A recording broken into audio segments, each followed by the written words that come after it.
فرمایا بلال تو نے بڑی سختیاں برداشت کی ہیں, تجھے میرا اللہ ہی جزا عطا فرمائے گا, تو نے بڑے دکھ دیکھے ہیں. اب سیدنا بلال تڑپے, رسول پاک صلی اللہ تعالی علیہ وسلم بھی روئے. حضور نے اپنے ساتھ بٹھا لیا سیدنا بلال کو. حضور نے گھر پیغام بھیجا, فرمایا ختیجہ گھر میں کچھ ہے تو بھیجو, بلال آیا ہے. اب حضرت خدیجہ الکبریٰ اندر سے کیا آواز دیتی ہیں, کہتے ہیں حضور مبارک ہو, اللہ نے بلال کو آزادی عطا فرما دی. وفاشار بیوی اندر سے. اب حضرت سیدنا زینب رضی اللہ تعالی عنہا, میرے محبوب کی شہزادی, چھوٹی سی عمر ہے, ایک برتن کے اندر کھجوریں لے کے آئیں.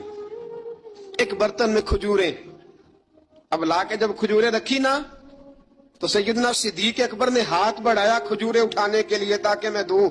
حضور نے فرمایا نا ابو بکر, بلال پہلے دن آیا ہے, پہلے تو نے جتنی خدمت کرنی تھی تو گھر کر کے آیا, میری باری ہے.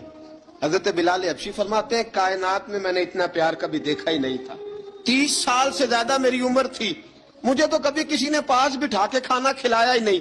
فرماتے ہیں رسول پاک سخت سخت کھجوریں سائیڈ پہ کرتے, اندر سے نرم کھجور نکالتے, اس کھجور سے تھوڑا سا چھلکا جدا کرتے. فرماتے ہیں پھر اس کو توڑتے, اس کے اندر سے وہ گھٹلیاں اتار کے حضور ایک سائیڈ پہ کرتے. وہ نرم کھجور رسول جب میری طرف بڑھاتے, حضرت بلال فرماتے ہیں بھوک تو بڑی تھی لیکن آج بھوک ساری بھول گئی تھی. آج مجھے یوں لگتا تھا جیسے میں زمین پہ نہیں عرش کی بلندیوں پہ بیٹھا ہوا ہوں.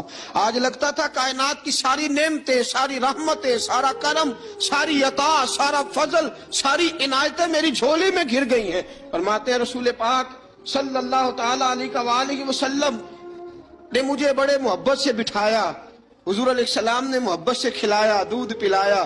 فرماتے بڑا پیار کر کے نا, تو جناب سیدنا صدیق اکبر نے کہا حضور بلال کی ڈیوٹی کیا ہوگی, حضور بلال کی ڈیوٹی کیا ہوگی.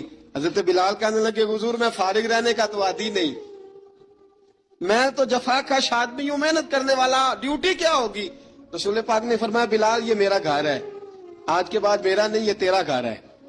فرمایا میں مصروف ہوتا ہوں تبلیغ کے کاموں میں, گھر کیا لانا ہے وہ تیری ذمہ داری ہے, کہاں سے لانا ہے وہ بھی تیری ذمہ داری ہے, پیسے کہاں سے آئیں گے میں تجھے بتلاؤں گا, کہاں لگانے ہیں تجھے ایک دفعہ بتاؤں گا, پھر تو لایا کرے گا, تو ہی لگایا کرے گا. فرمایا میرا پرسنل سیکٹری بن کے رہے گا, تو خاص مقام تجھے دیا جائے گا. حضرت سیدنا بلال حبشی رضی اللہ تعالیٰ عنہ کو رسول اکرم صلی اللہ تعالی علیہ وسلم نے اس کام پر مقرر فرما دیا.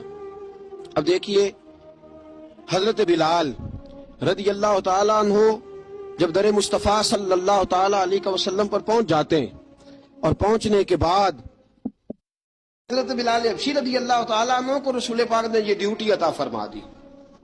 اب پتہ کیا ہوتا, حضرت پردے کی آیتیں تو ابھی آئی نہیں تھی. حضرت بلال رضی اللہ تعالیٰ عنہ رسول پاک کے ساتھ نکلتے تبلیغ کے لیے, کسی کام کے لیے, سودا صرف لاتے بازار سے. یہ مکے کے دنوں کی بات ہے, مکے کے دنوں کی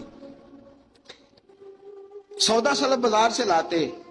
اب 4 بیٹیاں تھی حضرت خدیجہ الکبریٰ کی, گھر کے کام کاج ہوتے تھے, جب ذرا فارغ ہوتے دروازے پہ دستک دیتے. حضرت خدیجہ فرماتی بلال تو آ گیا ہے, وہ دستک سے پہچانتی ہے کہ بلال کے دستک ہے. بلال آ گیا, کہا اماں جی میں سارے کام کاج باہر کے ختم کر آیا ہوں, گھر کا کوئی کام ہے تو ذرا مجھے بتاؤ. آپ فرماتی گھر کے کام ہے پر میں کر رہی ہوں. اب حضرت بلال گلنا شروع کرتے. یہ ہے محبت. آج اگر ہم کہیں خادم ہو بھی نہ تو بہانے ڈھونڈتے پھرتے ہیں فارغ ہونے کے. حضرت بلال فرماتے آپ نے چکی پیس لی ہے, گھر میں جھاڑو دے لیا ہے, بچوں کے لیے دودھ آ گیا ہے, بکریوں کا دودھ دھو لیا گیا ہے, ایک ایک کام پوچھتے. اب حضرت خدیجہ الکبریٰ فرماتے یہ بھی ہو گیا, یہ بھی ہو گیا, چکی رہ گئی ہے پیسنے والی. فرماتے ذرا دروازہ کھول دو میں پیس ڈالتا ہوں. حضرت بلال گھر کی چکی پیستے, گھر کے کام کاج کرتے. ایک دن نہ دار ارقم میں رسول پاک تھے تو باہر سے کچھ شورش ہوئی. حضرت بلال حبشی کہنے لگے حضور ایک نیزہ نہیں منگوا دیتے مجھے. ایک نیزہ. ساری دنیا حضرت بلال کو مؤذن رسول سمجھتی ہے اور ہیں بھی, لیکن حضرت بلال سب سے پہلے نیزہ بردار بھی ہیں.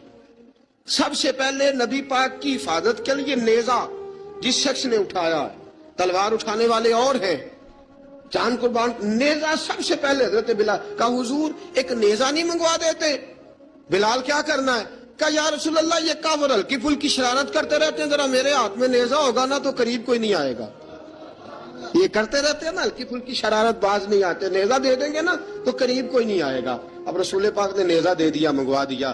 اب حضرت بلال کے ہاتھ میں نیزہ ہوتا، رسول پاک کے آگے آگے چلتے، آگے آگے آگے آگے.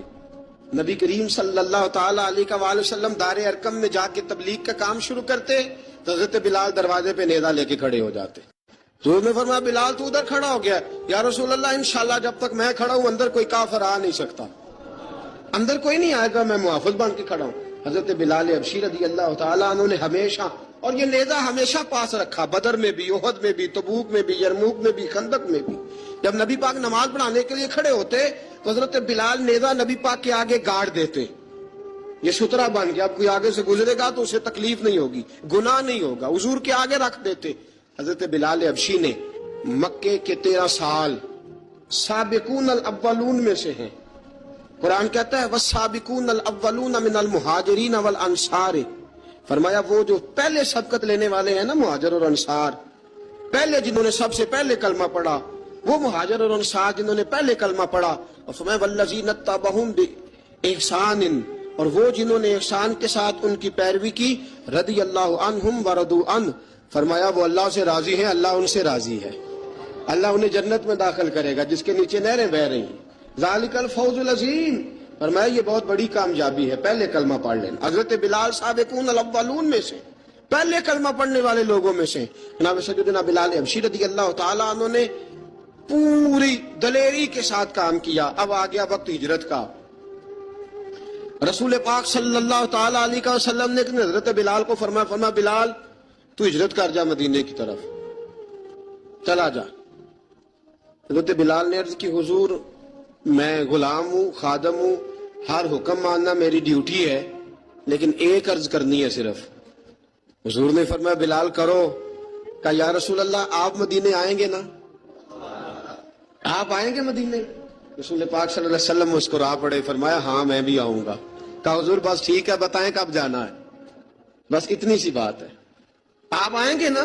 حضور نے فرمایا آؤں گا. کہا ٹھیک ہے، بتائیں کب جانا ہے. سرور کون مکان سیاح لا مکان صلی اللہ تعالیٰ علیہ وسلم نے فرمایا بلال یہ 16 مرد، عورتوں، بچوں پر مشتمل، 16 لوگوں پر مشتمل یہ قافلہ ہے.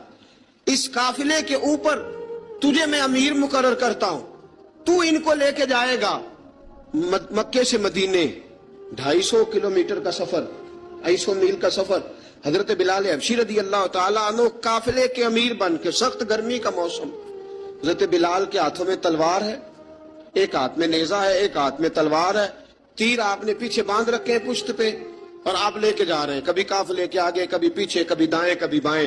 وہ عورتیں اور بچے ذرا پریشان ہوتے تو حضرت بلال فرماتے پریشان ہونے کی ضرورت نہیں، ہمیں مصطفیٰ کریم نے بھیجا ہے، ہمیں نبی اکرم صلی اللہ علیہ وسلم نے بھیجا. میرا یقین بڑا مضبوط ہے اور میں نبی پاک صلی اللہ علیہ وسلم نے بھیجا، فکر نہ کرو، چلو.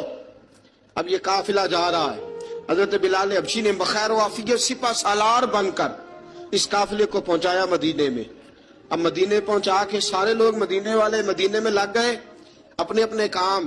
حضرت بلال پہلے دن ہی آ کے مدینہ منورہ سے باہر سرحد پہ کھڑے ہو گئے.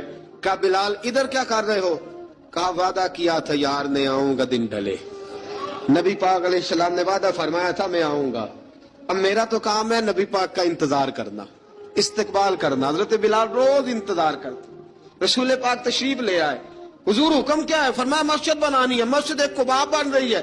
تو سب مزدوروں سے زیادہ کام حضرت بلال نے کیا. مسجد نبوی کی تعمیر شروع ہوئی تو سب سے زیادہ کام حضرت بلال نے کیا. مسجد بن گئی. اب جناب اذان کا معاملہ شروع ہو گیا. مسلمانوں کو نماز کے لیے کیسے بلائیں؟ ایک صحابی کہنے لگے حضور ہم اوپر آگ جلایا کریں گے، جب آگ جلے گی تو لوگوں کو پتہ چلے گا نماز کا وقت ہو گیا.